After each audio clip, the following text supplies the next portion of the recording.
Oh my goodness me! The Kia EV6, a smartly styled if slightly unassuming electric car. Like the Teslas, Polestars and BMWs that it goes up against, it's got a long range, plenty of tech and space for four. It's even pretty decent to drive. But pretty decent apparently isn't good enough. Pretty quick isn't either. So Kia called on Executive Technical Advisor Albert Biermann to sprinkle the EV6 with some of the same magic that has made Hyundai's N-badged cars such a runaway success.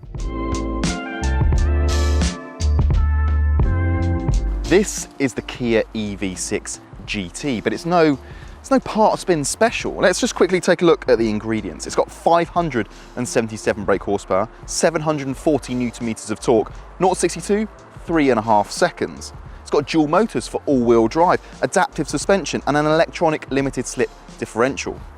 If the standard EV6 is a tame tikka, this is a face-melting madras. Visually, the GT is ever so slightly sportier than the standard EV6. As we suggested, the conventional car is a smart-looking thing, but a light dusting of performance parts just amplifies its athletic persona. There's a more aggressive body kit with different bumper inserts, larger 21-inch wheels, bigger brakes and painted calipers. And it's a similar story around the back, where you'll find bespoke trim and these vertically aligned reflectors. The price for all of this? £61,595. It's a bit easier to forget that you're driving the GT when you're sat behind the wheel. If you thought the exterior makeover was subtle, well, it's even more subtle on the inside here. You get some yellow stitching on the steering wheel, you've got some yellow piping on the seats, but apart from that, you get a familiar dual screen layout, you get the same climate controls, everything in here feels very familiar. But look, all that performance that we talked about earlier is all well and good, but how often are you going to use that on the road? Handily, we've got a little test track here, so we've got a few different activities planned, and we're just going to see what this car is like when you up the pace a little bit.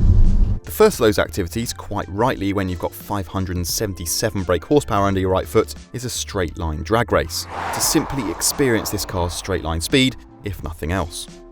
We'll go straight for GT, so just pull it up to the line.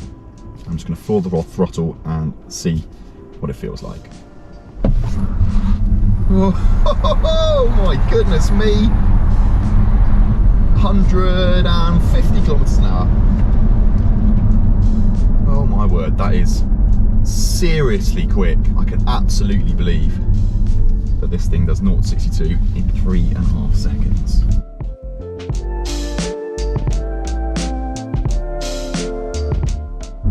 There are 4 driving modes, so you get Eco, Normal and Sport.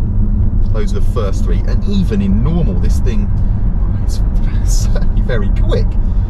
The steering immediately feels a little bit weightier than it does in the standard EV6, and well, body control, it's fantastic. Now the suspension and the dampers have been tweaked, so it's a little bit softer at the front and it's a little bit stiffer at the rear. So that softer damping at the front means that the turning is more accurate, it's more pointy, but the stiffer suspension setup at the rear, well, that means that you get less dip when you floor the accelerator. So overall, the car just feels that much more stable. But do you know what we're noticing more than anything really is the effectiveness of regenerative braking in a car like this, on a track like this.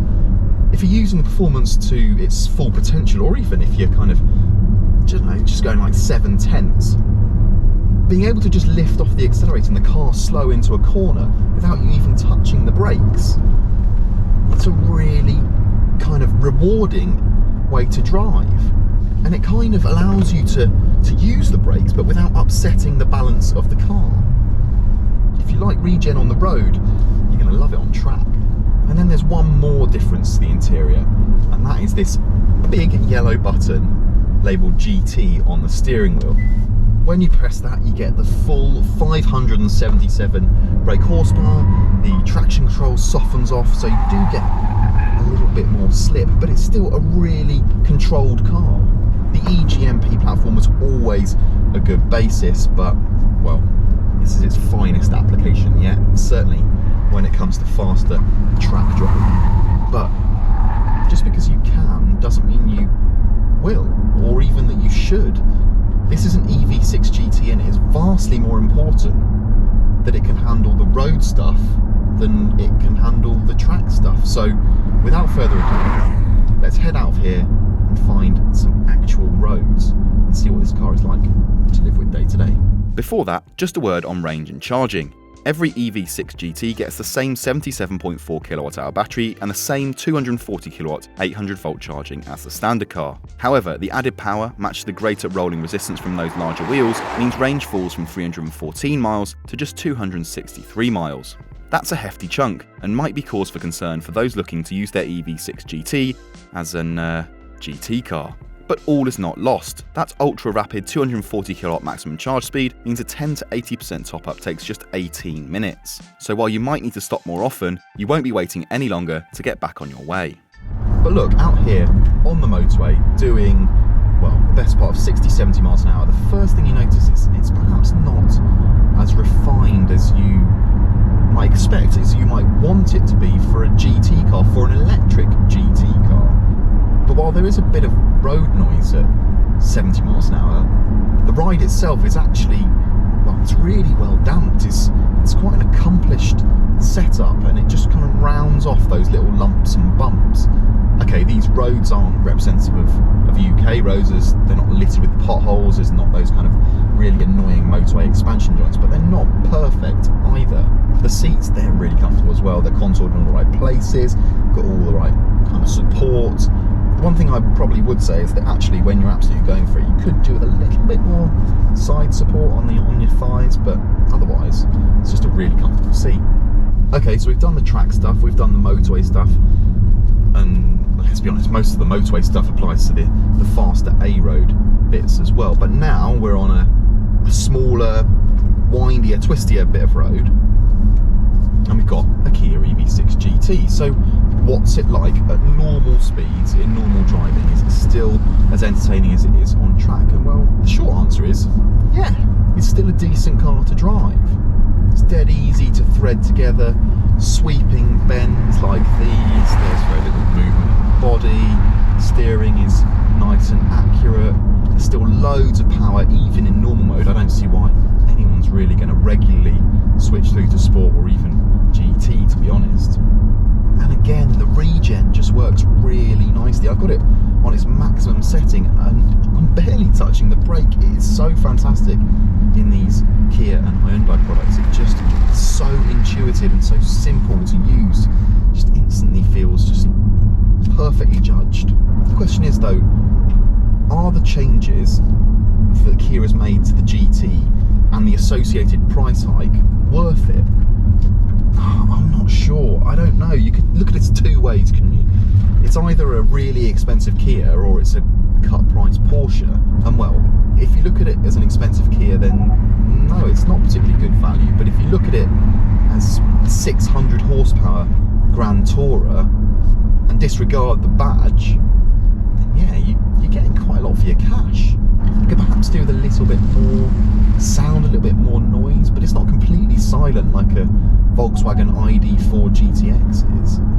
There is a little bit of motor whine, a little bit of sound, so you're not completely devoid of interaction.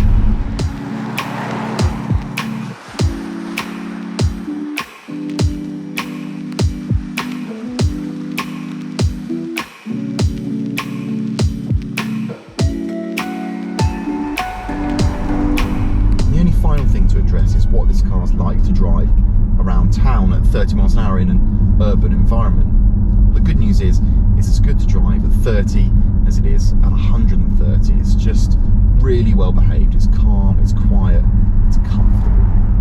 The only thing I have noticed is it doesn't take that many turns to go from lock to lock on the steering, which means that if you're manoeuvring or parking, you might take a few more points to get into that space than you would have done ordinarily.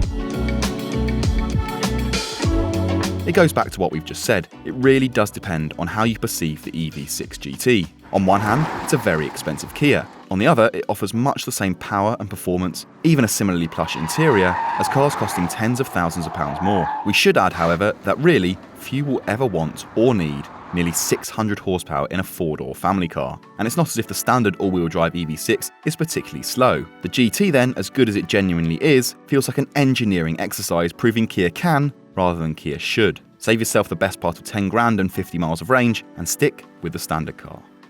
Head to DrivingElectric.com for all the latest electric and hybrid car advice, news and reviews, and check us out on Twitter, Facebook and Instagram. Finally, while you're here, make sure you hit the subscribe button on our YouTube channel and turn on notifications to ensure you never miss a video.